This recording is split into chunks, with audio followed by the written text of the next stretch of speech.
Okay. So thank you so much for joining us today, Angela. Um, my first question for you today is, was there a certain point you remember where you felt empowered to call yourself a writer, or have you always felt like you were a writer?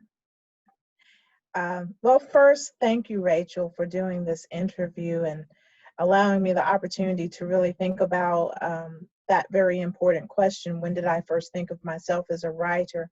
I will have to give credit first to my dad.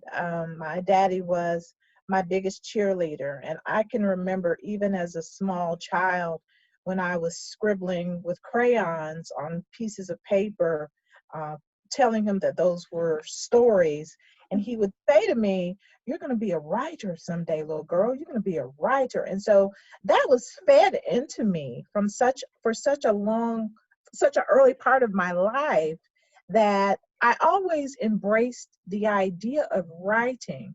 Now, there's that point when once you start school that you start to develop insecurities, I think. And for me, because I started reading even more than I had when I before starting school, I started seeing a pattern where all of the books that I was reading were written by white people, which I loved the Little House on the Prairie books. I loved, all of the books that I read,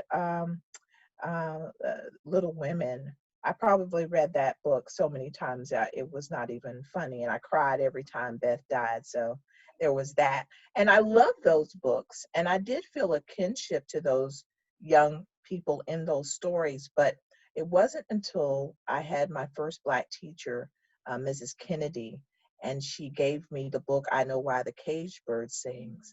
And I turned the book over and looked at the picture on the back, and it was a Black woman. And I remember asking her, "Who is this?" And she said, "That's the author. That's the person who wrote the book." And it didn't really click.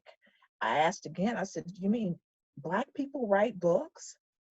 And I remember her saying, "Oh, baby, Black people have written a lot of books."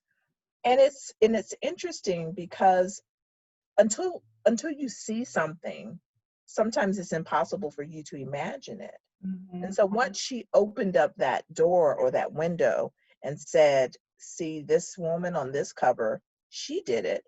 So the unspoken message to me was, you can do it too. Right. So I think from that point on, I really began to embrace this idea that I could be a writer someday. And I credit those two individuals, my dad and Miss Kennedy, for really planting that seed. That's an amazing experience. Isn't it funny how we remember those defining moments as we're young? Oh, absolutely. And I had a lot more moments like that. I had, teachers throughout my elementary and high school years who really pushed me to write and to hone the craft of writing, and really taught me that writing is not just putting words on paper. So I learned from an early age to really study what other writers were doing. I got in the habit when I was a teenager of buying two copies of a book. One copy I would put on the shelf to look pretty, and then there would be another copy that I would use to underline or to make notes, Right. or to, just to focus on, okay, why did the writer decide to do this here? And why did they have the characters say these words? And so even before I entered into a graduate program where I studied creative writing, I always knew that writing, there was a mystery there to solve, to figure out, why did Toni Morrison say things this way? Or why did Alice Walker decide to create a scene like this? And I knew if I could figure out why they did what they did, then maybe I could incorporate that in my own writing.